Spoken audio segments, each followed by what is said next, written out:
What is up, everyone? Welcome back to another episode of Flying with Garrett. I know it's been a little bit since I made the promise of 2 episodes per week, but I did just go through recurrent training. And if you guys want me to make a video about what it's like as an airline pilot and having to do training once a year where you go in and you do ground school and you do a maneuver validation and then an actual check ride, if you want a whole video about that, let me know, comment below.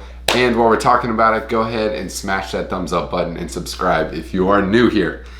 Today's video, it's gonna be 5 reasons to not become an airline pilot or just a pilot in general. Now, these aren't really I definitely don't ever wanna speak of a negative aspect of being a pilot because I truly believe, in my opinion, it's the best career in the world. I absolutely love it. But these are some concerns just like the general public, what they perceive as a pilot, maybe some downsides. And also there are a couple negative aspects of being a pilot, just like there are with any job. So I'm gonna jump right into it. The first one is flight training. Now, I will make a completely separate video about this, talking about how to even get started, how to enroll in flight training, and the biggest thing, how to afford flight training. So a negative aspect of becoming a pilot would obviously be training. It can cost anywhere from $80,000 to $200,000 to get all of your ratings, get all of your hours, depending on the tracks that you go, whether you want a degree associated with that like I did. That tends to be at the higher end of the pay scale. Also, training can take 2 years at the very minimum if you go to a flight school like a fast track flight school like ATP, like I had mentioned in videos. So anywhere from 2 to 5+ years. And that, if you're doing the 2 to 3 year track, that is a full-time job. You are at the airport all day long. You are studying all day long. That's quick. Starting from 0 time to going to the airlines in 2 years. It's I don't even know if it's really possible, but 2 to 5 years is what I would say. Studying. You are studying a lot during flight training. You are constantly in the books, reading oral exam guides, just constantly, just studying all the time, from your private instrument, commercial single, commercial multi. Then if you decide to do the flight training where you're teaching people, a certified flight instructor, your CFI, CFII, which is teaching instrument, and then MEI, which is a multi-engine instructor. So constantly taking tests, which is another downfall. Me personally, I'm not a big test taker. Thankfully, with aviation, since I do love it, I can study a lot better for it, versus when I'm in college studying for physics and stuff. It's not as fun for me. But you do take a lot of tests. You take an oral test for every check ride. You take a written test for each rating. There are a lot of tests, and like I said, a lot of studying associated with flight training. So that brings me to number 2, which is sleep schedule. I tend to be more of a night owl. I go to bed much later, so I try and bid for trips that start later in the day, but sometimes I do. If you follow me on Instagram, Fly with Garrett, my stories, you'll see, I'm at the airplane at 4:15 in the morning sometimes, because that's just how trips line up. Trips tend to be, you either have a complete morning 4-day trip or a later starting 4-day trip. The good thing about a morning 4-day trip is your last day, you tend to get home pretty early. But, you might have 4 a.m. report times, which means you're getting up at 3 o'clock in the morning, which is early. You're going to bed at 7, 8 p.m. to get your 8 hours of sleep. And that's, not a lot of people can do that, You can't really take medicine like melatonin, because then you're just groggy in the morning, and that might not even be approved by the FAA. The FAA has a bunch of medicines that are approved, and if you take ZQuil and stuff like that, you can't operate machinery, and that's just not safe. So you have to, maybe before the trip, a day or 2 prior to the trip, kind of go to bed much earlier to get ready for that early start trip. And then if you're more of a morning person, you might get stuck with, I get 9 p.m. report time sometimes. So your sleep schedule can definitely like fluctuate, and it's tough on your body, it's tough on your health, especially if you tend to be more of a morning person or a night person. Which the good thing is you can kind of bid around your schedule and move trips to kind of fit in with your lifestyle. And then also minimum rest.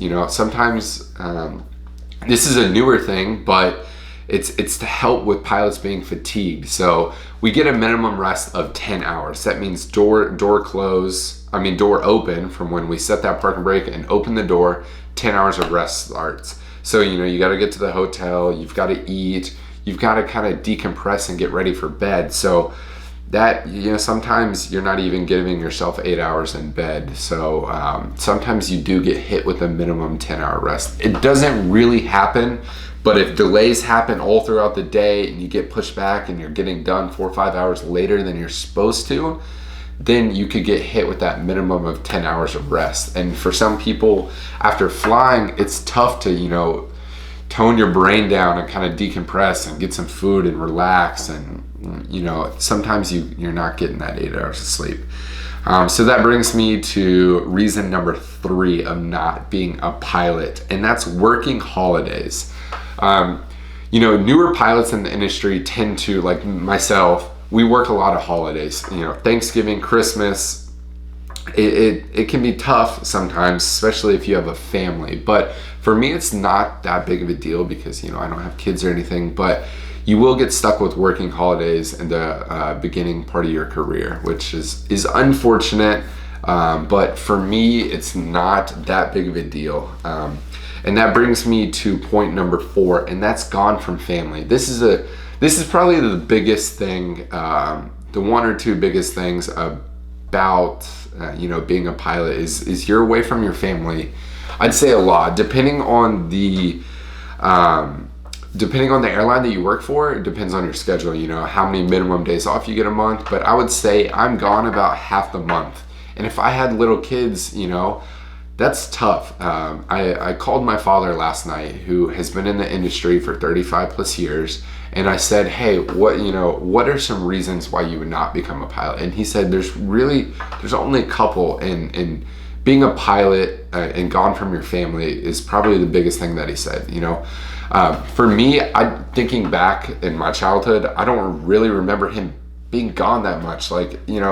He was always for baseball games and stuff like that. I can't remember him not really being there, but I guess some holidays he wasn't there when I was really little, but that really didn't affect me. But he did mention, there were a couple baseball games he might have missed, and just depending on your kids and what they do, you might miss school plays and graduation or some of those bigger things. So being gone from your family, having newer kids, newborn, it's tough. It really is. And then the 5th and last point, which is, like I said, probably number 1 or number 2, is obtaining your medical and keeping it. Under 40 years old in the United States, I have to get a medical once every year. And that medical is your eyesight, your blood pressure, blood sugar. They just make sure you're healthy. And then above 40, it's once every 6 months. So if you have a heart attack, something severe, you could lose your medical. Or if you have seizures, you probably wouldn't get a medical, but if you had a medical and then you started having seizures, you could lose your medical for good, which means you couldn't be a pilot anymore, which is very tough. You spend all that money or all these years getting your seniority up, and then something tragic happened, you break your leg. Now that's more short-term disability, where you would be gone away from work for maybe 6-8 months. A lot of airlines do have short-term disability pay, where you'll still get compensated, not as much as you would, if you were working, but it's tough, keeping your medical. I wouldn't say it's tough. You just got to remain healthy. You got to keep track of your health. You got to make sure you're eating right. It's tough with this job, eating right on the road 24/7. You're eating a lot of airport food, but if you want to stay healthy, I'd say packing your food, not drinking soda that's on the airplane all the time, not eating the little delicious cookies, which I do love, but just keeping track of your health and is a huge thing. That could be your number one reason of why you lose your medical. And of course, common sense, you get a DUI, you lose your medical. You know, there's a lot of different ways of losing your medical, but the biggest thing is just staying on top of your health, being healthy. It tends to be tough when you're traveling in this industry, but especially while you're home, you know, stay on top of fitness, just get some exercise. When you get to the hotel every day, you know, go walk around. And I would say what I see is like, is eating at the airport a lot can be detrimental to your health, and also drinking soda. But those are the 5 reasons of why I would say not becoming a pilot.